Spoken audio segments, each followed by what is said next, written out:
Hello folks, I Samuel Lili here, or 1 Samuel 2, however you want to say it, I don't care.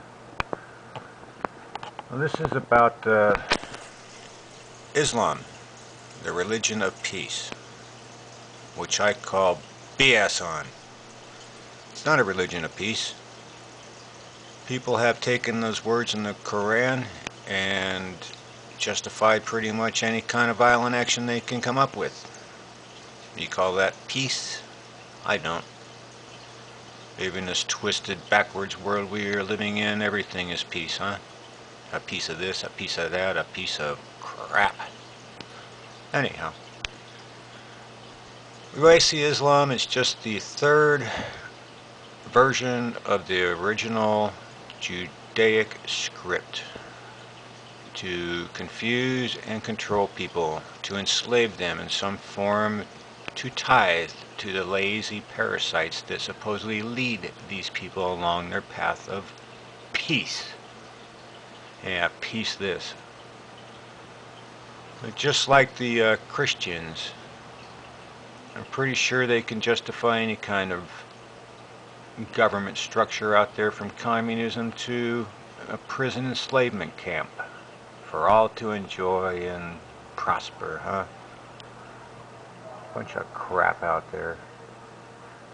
Maybe if people didn't burn so many books, we'd have the original source where the Rabbis stole their stories from. Maybe in a few thousand years, when civilization starts picking itself back up from the ashes, we will be creating, fighting over these 3 BS stories. Somebody will find a copy of Lord of the Rings and start to worship a Frodo. Then there'll be bickering and back and forth because Bilbo was the original with the ring, returning it to the people's joy. Religion of peace, huh? Yeah, how many justify their violent actions over burning paper and ink? How many justify their actions over killing people, stoning them, torturing them because they no longer accept those BS words found in the Koran? According to legend, Muhammad took the Judaic script because it was flawed and corrected it. I've asked many people, the followers of the Koran, if they have the parable equal in words and thought to the Christian or Judaic Christian. The good tree provides good fruit, and the bad trees provide bad fruit. Still without a reply either way, whether it exists or not. You think somebody that studies that book would know one way or the other if it is in their words, is in those pages. If this Terry Jones seems to want to burn up. Well, this article I have on the screen right here, it says there's 60 comments below it. There's a meatwad that has a few words in there, and somebody doesn't like what meatwad says. It's kind of blasphemous in his eyes. I've asked that freak what was the blasphemy about. Hasn't come back yet with an answer. Has answered other people since, so I guess he doesn't know what is blasphemy in the words that a meatwad said. Anyhow, Islam, the religion of peace. Yet some members justify within the words of that book all sorts of violent behavior. I know your jihad is a personal struggle with your own faith and your own life. And the Western media has twisted to say, oh, you're just a bunch of terrorists out there to kill anybody. No, I know there are some peaceful Muslims out there. I have very many friends in different forums and so forth that know where I stand. I know where they stand. They're very peaceful people. They don't justify killing people over some philosophy, some fraud words written in a book. Religion of peace? Hardly, folks. It's just a PR line, religion of peace. I can understand how so many women will leave other religions, and that's leave other Judeo-Christian religions, and come to the Koran and Muslim, because they're sick of getting prettied up every morning with the damn cosmetics. It's a waste of time. Just cover up with a burqa and life would be easier. Well, what is this covering up the women? They can't go out in the street alone without a male accompaniment.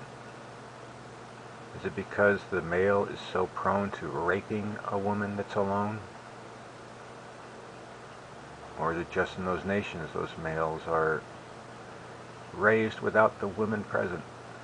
And it's like a different species, a different alien world to them.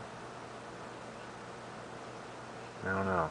The excuse to cover up a woman to prevent her from being raped has got to be one of the more insane thoughts I've ever heard in my life. And so many people justify that. It's sick. But then look at the sick source. Muhammad took the Jewish scriptures, knowing they were flawed, and somehow corrected them. Maybe that's why they cannot find that similar parable in their words, because he realized if he included that parable in his words, that people might start connecting dots. The bad tree provides bad fruit. The Judaic script is definitely a flawed, rotten tree that produced Christianity. Another cult of wackos that can justify everything from communism to prison system slavery through the words contained in that book. There's so many contradictions in that, you can do anything you want with it. There's some divine words of God there, huh? If they were so divine from this all-powerful God, you think everything would be so absolutely clear and to the point. For instance, one of the top 10 commandments in the Christian book, well, the Jewish books also, to honor your mother and father. And yet when Jesus comes along later, he says to abandon your mother and father and your family and everybody else and just follow him. Did Jesus blaspheme there, or did I just do that? The original top 10 from his God, or his father, says to honor your parents. Little boy Jesus comes along later and says to abandon your family, to turn your back on them. That's some method of honoring there, huh? You really want to honor your folks, you don't turn your backs on them, do you? The Koran, the Bible, the Torah, with its really sickening excuses in the Talmud, they should all be burned. Unless they want to bring back the source that they took their words from before they burn those. Book burning, where does it get you?